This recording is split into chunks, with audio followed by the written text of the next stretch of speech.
الحمد لله والصلاة والسلام على رسول الله وعلى آله وصحبه وسلم تسليما كثيرا. أما بعد، السلام عليكم ورحمة الله وبركاته. ودرسيgeennii tobnaad ee ka mid ahaa duruusteennii taxanaahayda ku saabsanayd waxaanu qofka muslimka ay jaahil ka ahaan karin, waajibna ay ku tahay inuu ka barto kitaabka ilaahay iyo sunnaha nebiga calayhi salaatu wasalaam, culimadana uu weydiiyo sida ilaahay u amray, fasaluu ahla dikri in kuntum laa taclamuun. darsigeennan waxa uu ku saabsan yahay su-aal ah xukumka yaa iska leh, yaa xaq u leh inuu xukumo, yaa ay tahay waajib in sharciga iyo nidaamka uu jideeyey lagu noolaado oo lagu dhaqmo. cid kastoo wax dhaqaysa ama xukumaysa, maareynaysa oo maamulaysaana inay wax ku maamulaan. allah baa subxaana wa tacaala su-aashaasi inooga jawaabay, xukumka waxaa xaq u leh ciddii caalamkan jirsiisay ee abuurtay. xukumka waxaa xaq u leh cidda caalamka iska leh, cidina aanay la lahayn. xukumka waxaa xaq u leh cidda caalamkan maamusha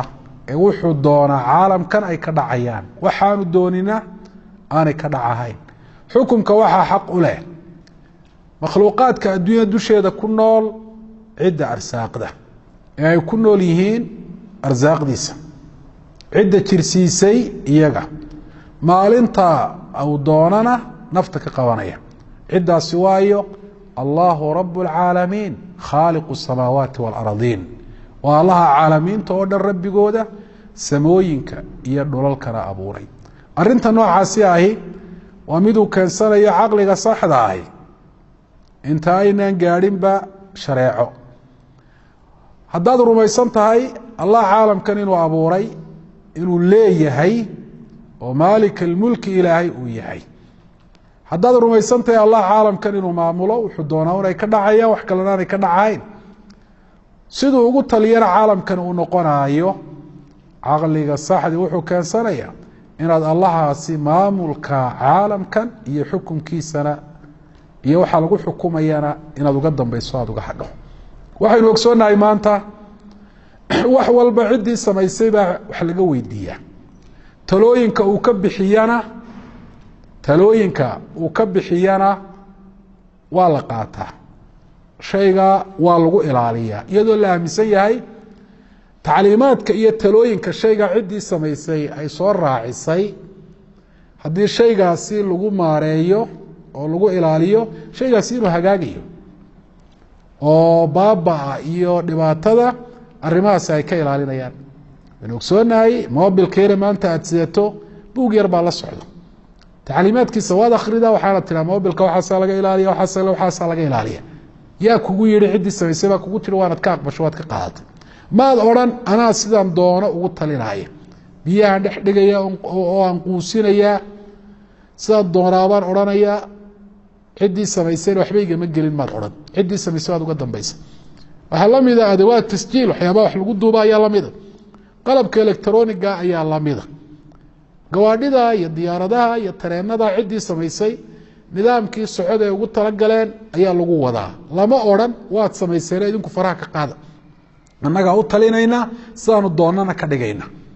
caqligu wuxuu keensanayaa ana ahla اlbeyti adraa bima fiih, guriga cidda iskale ayaa guriga dhexdiisa waxa yaalla cid walba uga aqoon badan. wa ahlu makati adraa bishicaabiha, reer maka golaha iyo buuraha maka ku yaala cidina kama taqaano, ciddii tiraahdo waan ka aqaanaa iyaga ayaa lu go-aya. haddii arinku uu sidaa yahay, marka makhluuqaadkii la taagan yahay, maxaad u malaynaysaa khaaliqa caliimka ah, wax walba og, bal khabiirka ah, xogogaalka ah, dul iyo hoosba og, haba yaraatee wax ka qarsoonina aanay jirin. allah waa ka yihi alaa yaclamu man khalaqa wa huwa latiif اlkhabiir, miyaanu ogeyn waxa ay ku hagaagayaan allihii abuuray, isagoo ah mid u turis badan, khabiirna ah. alkhabiir waa aladii yaclam bawaaطin اlumuur, waa ka og arrimaha guntooda iyo intooda qarsoon, dusha sare muuqanaysa aan ahayn. allahaasaa subxaana wa tacaala xukumka xaq u leh, waa ciddii gar qaadanaysa ee aan xaqiiqada isdiidsiinahayn, taasi waa qirayaan. qofna xaq uma laha inuu ra'yigiisa caalamkan uu ku maamulo oo wuxuu doonana xalaal uu ka dhigo wuxuu doonana xaaraan wuxuu doonana uu diido wuxuu doonana uu fasaxo isagoon uga dambaynahayn allihii caalamkan abuuray caalamkan qofka laftiisa uu ka mid yahay sharci dejin ilaahay baa xaq u leh cid kaloo xaq u leh inay sharci dejiyaan ma jirto sharcigu waa xalaaleyn iyo xaaraantimeyn allah baa xaq u leh kelidii am lahum shurakaa sharacuu lahum min addiin maa lam yadan bihi illah cid sharci dejinta ilaahay subxaanahu watacaala shuraaka kulaahi ma jirto bal cidda tidhaahdo waxaas waa xalaal ama waa xaaraan magacay doonayaan bahasitaane hum lmuftaruun been abuur weeye waxa ay sameeyeen been abuurayaal weeye allah baa subxaanaه watacaala yihi walaa taquluu lima tasifu alsinatkum اlkadiba hada xalaal whada xaraam litaftaruu calى اllahi اlkadib ha iska odhanina waxaasi waa xalaal waxaasina waa xaaraan arinkaasi been abuur inaad ku dhacdaan ilah ad ku been abuurteen ayuu sababaya golo baarlamaan mid guurti mid kale oo xaq u leh sharciga ilaahay subxaana watacaala mid aana inay sameeyaan oo addoomaha ilaahay wuxuu ka xaaraantimeeyey inay u xalaaleeyaan ama wixii allah subxaana watacaala u xalaaleeyey ay ka xaaraantimeeyaan amaba se iyagu ay dejiyaan xuduud iyo cuquubaad tii ilaahay dejiyey khilaafsan oo ka duwan ma jirto ilaahay baa xukumka iska leh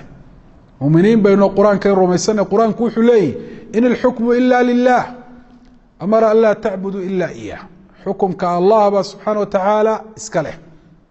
allahna dadka muxuu amray isagoo qura inay caabudaan cibaadaduna waa maxay alcamalu bidiinihi walinqiyaadu lisharcih allah diintiisa in lagu camal falo sharcigiisana in loo hogaansamo allah subxaana watacaala xukumkiisaas haddii la khilaafo waxaa oo xukum kale lagu bedesho waxaa lagu dhacayaa kufri iyo dulmi iyo fisq waman lam yaxkum bima anzla allah faulaaئika hum اlkaafiruun waman lam yaxkum bima anzla allah faulaaئika hum الظaalimuun waman lam yaxkum bima anzla allah faulaaئika hum اlfaasiquun kuwa sharciga ilaahay midaanay isku xukumaya sharciga ilahay haba ogolaadaan be haddaanay ogolayn waaba gaalo diintiiba waa ka baxeen ama sharciga ilahay wax kale ay ka fadilayaan ama sharciga ilahay aflagaadeynayaan caayaan oo waa dib u socod iyo rajciya ay leeyihiin laakiin haddaanay intaa midnaba ku sifaysanayn sharciga ilahay le waa aaminsanna waa ogole haddana ay khilaafayaan dhaqankoodu dhaqankii gaalada weeye dhaqankii qofka muslimkaa looga fadhiyey maaha dhaqanka qofka muslimkaahi waa maxay ida ducuu ilى اllahi warasuuli liyaxkuma baynahum an yaquluu samicna waطacna marka sharciga ilaahay loogu yeedho inay dhahdaan maqalay oo adeecnay hada huwa khuluq اlmuslimiin dhaqanka muslimiinta dhabtaahi waa kaas ee allah subxaana watacaala si dhaba u rumaysan ee u hogaansama kuwaas iyagaa dhaalimiin oo shayga meeshiisi meelaan ahayn bay dhigan sharciga ilaahay bay ahayd in lagu maamulo midaan ahayn bay ku maamuleen waa dulmi wadcu shay fii gayri mowdici waa faasiqiin addoomahan ilaahay wadu u jeexay wuxuu uhi intaad nooshiin ad adduunyadan joogtaan shareecadaan idiin soo dejiyey ku camal faloo ku dhaqmoo raaca wa ana hada siraaطii mustaqiima faاtabicuu walaa tatabicuu subula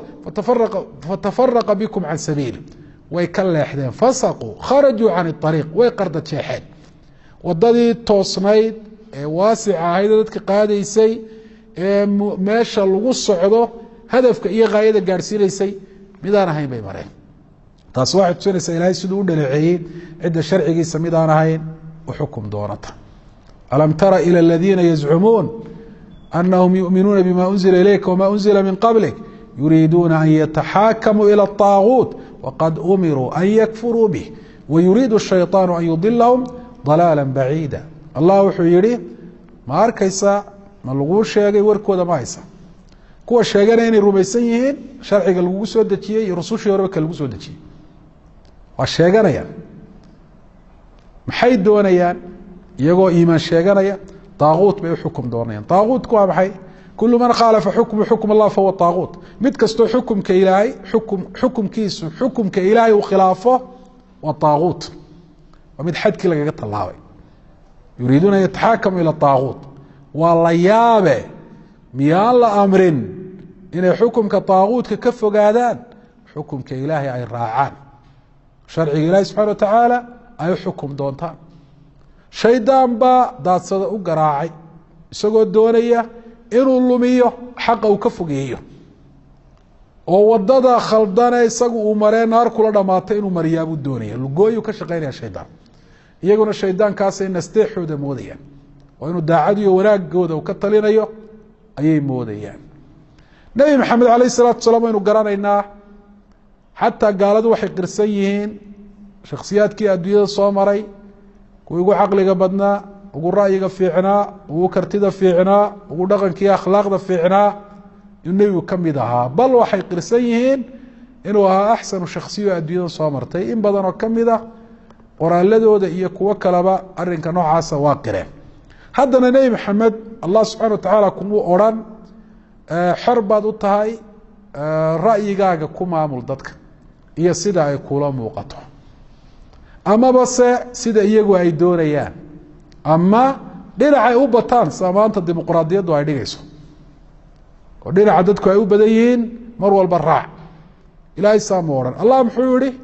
waan ixkum baynahum bima anzla allah walaa tattabic ahwaa'ahum ilaahay wuxuu kugu soo dejiyey qur'aana sharciga ka xukum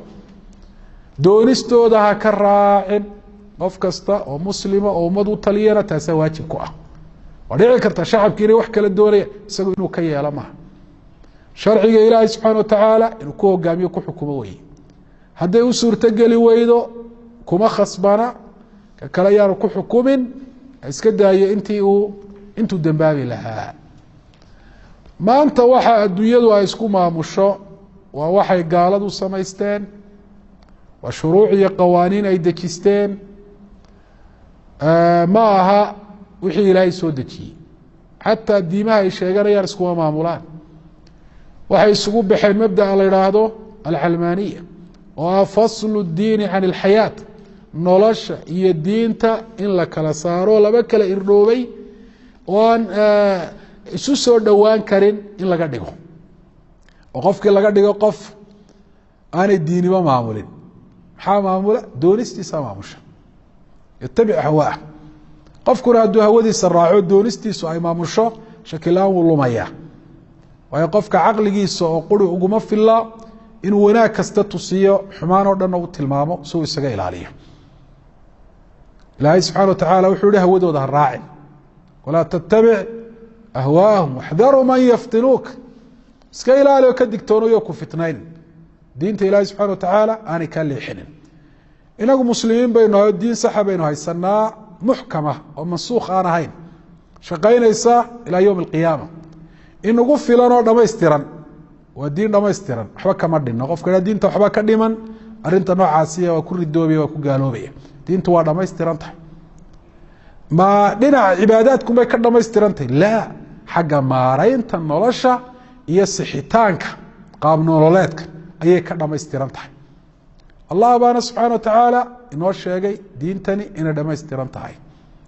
oo wax kasta oo loo baado laga helayo kitaabka ilahi sunaha nebiga xukumkiisana lagu sheegay ama si toosoo cada loogu sheego ama si dadbanoo ahlucilmigu ay ka fahmayaan dadka cilmiga aqoonta diinta uli ha loogu sheege mar haddaynu sidaa nahay diinteennana wanaag oo dhan baaba ku jira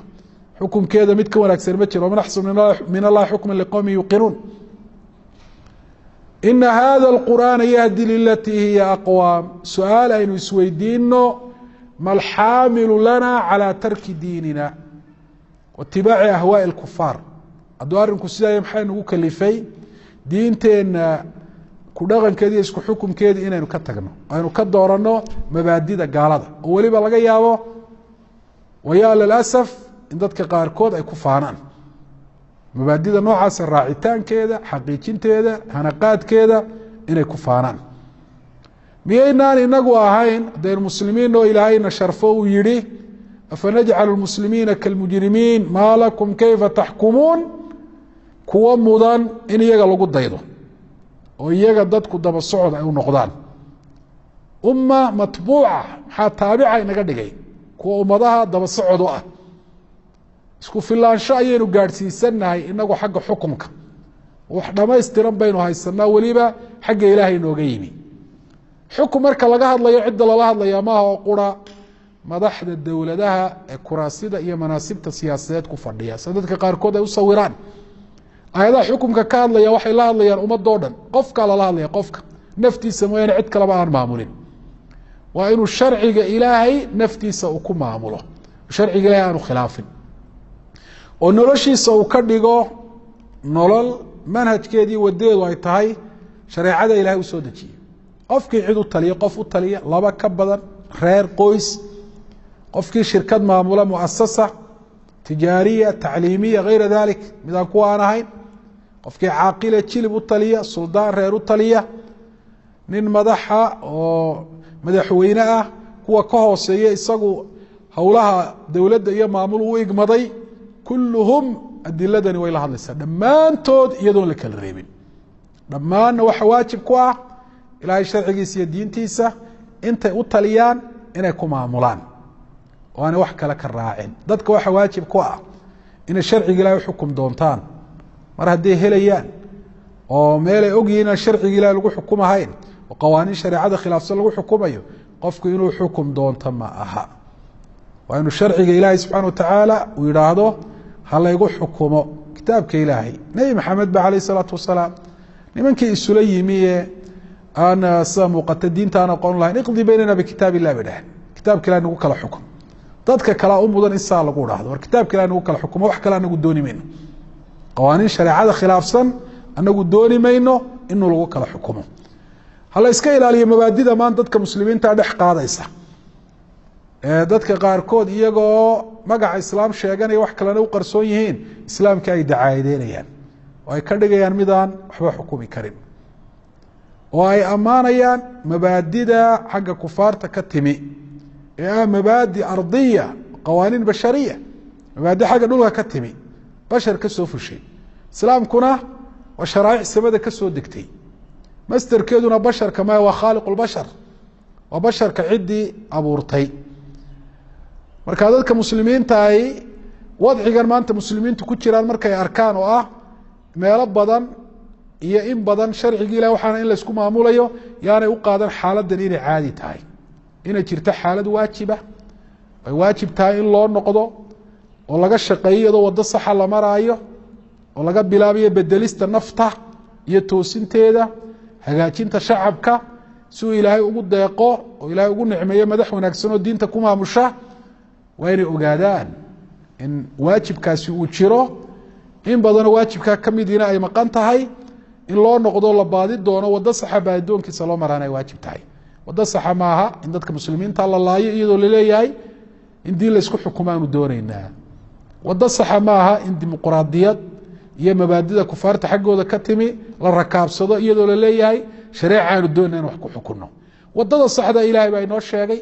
in allaha laa yugayiru ma biqowmin xataa yugayiru ma bianfusihim dadka isbedelkooda waa in laga shaqeeyo markaasuu ilaahay xaalkooda bedelayaa wajazakum allahu khayra wsala allahu calaa nabiyina muxamedi wcala alih wasaxbihi waslama tasliima kaiira wasalaamu calaykum waraxmat اllahi wabarakaatu